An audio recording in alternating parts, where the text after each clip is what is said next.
All right, let's talk about X-Files Season 2, Episode 4, entitled Sleepless. This one has Tony Todd in it, which immediately makes it pretty kick-ass. Sorry, I just got done recording a podcast.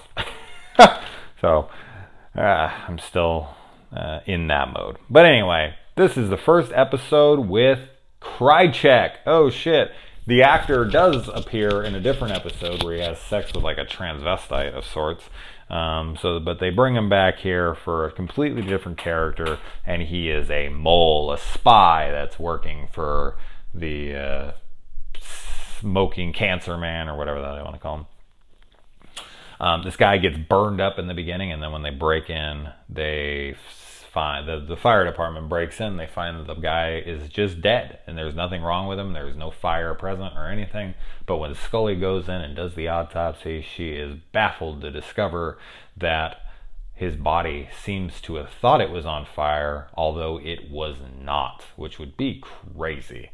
And she can't even begin to describe how the hell this was possible. She seems to be much more open to Mulder's crazy theories when they're on the phone. She's just missing him that much. There's a lot of reminiscing going on between Scully and Mulder in this. The next one is where Scully is abducted by, was it like, not Wayne Brady, but some name like that. I like that episode. I look forward to watching it maybe tonight. We'll see. But yeah, and then another guy shot to death without being shot to death, but his body like has, you know, the injuries inside like it had been shot. That's great stuff. Augustus Cole is the name of Tony Todd's character here, and he's been awake for 24 straight years. Oh my God, I only got 3 hours of sleep last night, and I'm fucking thinking about killing some people right now, so I can't even imagine after 24 years. We also get Jonathan Grise in here. I am a enormous Real Genius fan, okay? So Laszlo Holyfeld is a huge character for me, so anytime I see him, I always think of that. I know a lot of other people connect him to other films, like Napoleon Dynamite would probably be the big one that everyone reminds him from. I've seen him in all sorts of shit. He was in 24. He's been in tons and tons of stuff. But he will always be Laszlo Holyfeld to me.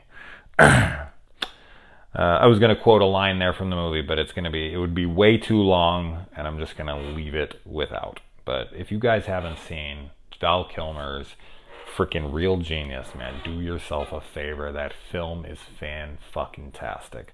That might be nostalgia talking, but I don't think so. But yeah, I mean, I always talk about how I wish I would never have to sleep again, but I always say that under the pretenses of like, as long as I never feel bad. Like, I want to feel peppy, and I want to feel alert and awake and with it the whole time. I don't want to feel tired. I don't want to feel like, you know, and that's what would happen. I tried to explain this to so many people, and they just don't get it. They're like, no, your body has to sleep, man. You have to sleep. I'm like, I fucking understand that you have to sleep. Are you not listening to what I'm saying? And they're like, oh, just staying awake all the time sounds awful. I love sleeping. And this is where I'm always like, bullshit. You do not love sleeping. You love the act of laying down and relaxing. When you're asleep, you don't know you're asleep. So don't tell me you love sleeping. You love relaxing to the point where you drift off, and then 2 seconds later you could wake up fully refreshed, and what would matter, difference would it fucking make? You shouldn't have to sleep more than 5 seconds or something. Like, that should be the recharge time. That'd be fine with that. If sleep was less, like if you could do a full healthy sleep in an hour and feel as refreshed as you do after 10, that would be more ideal. Like, let's say your body has to sleep. Okay, fine. Let's make it 30 minutes. Let's bring it down. I'm going to be like fucking Price is Right now or something. I'm going to bring that price down. That's not how that show works. I think I'm thinking of a different show. Whatever. It's all the same shit to me. They don't even give those motherfuckers their prizes anyway unless they pay for them. That's some bullshit. You ever see that? They have to pay the taxes on those things, so that when they win a car or a trip or whatever, they have to pay like 10 grand, like, you know, like 2-3 grand to pick up that car, or 5 grand. The more expensive the car is, the more fucked it is. And like, most people don't even pick them up because they can't fucking afford them. Oh my God, that totally takes you out of it when you watch those shows. Okay, we're not here to talk about game shows and the bullshit that goes on behind the scenes. See what happens when I don't get any sleep. And yeah, these guys did some horrible things in Nam. This episode actually kind of reminded me a little bit of Universal Soldier with Dolph Lundgren and Jean-Claude Van Damme. I'm a big, big fan of that movie as well. Man, I'm talking about a lot of... I seem to be a big fan of a lot of things tonight.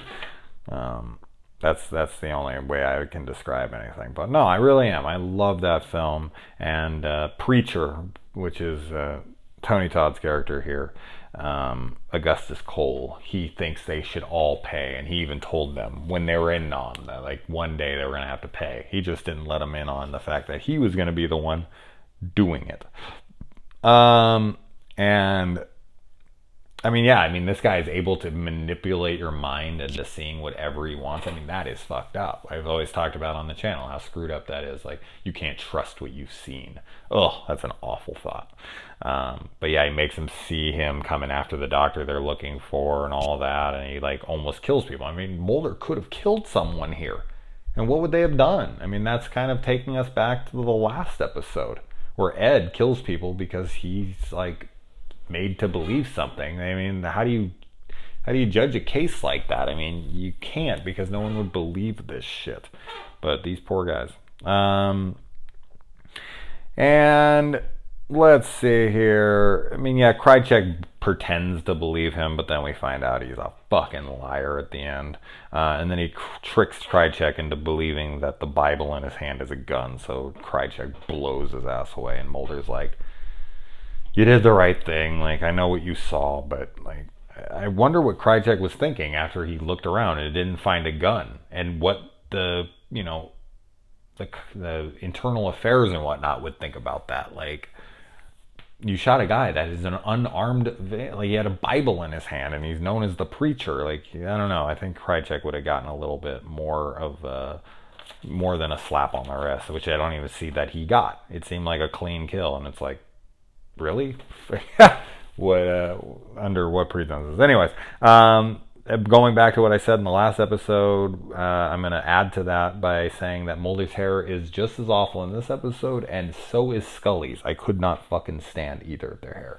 This is the introduction of Mr. X. He might have been in this before this episode. I think this was his first episode where we see him, or Mulder meets. I don't know. I want to say this is the first episode. But yeah, Mr. X becomes the new Deep Throat of the show. And that's about it. So I look forward to checking out the next ones. This one's fine. This one's cool. Just Tony Todd, I think, makes it, and Jonathan Grise as well. But besides that, until the next episode, guys, adios.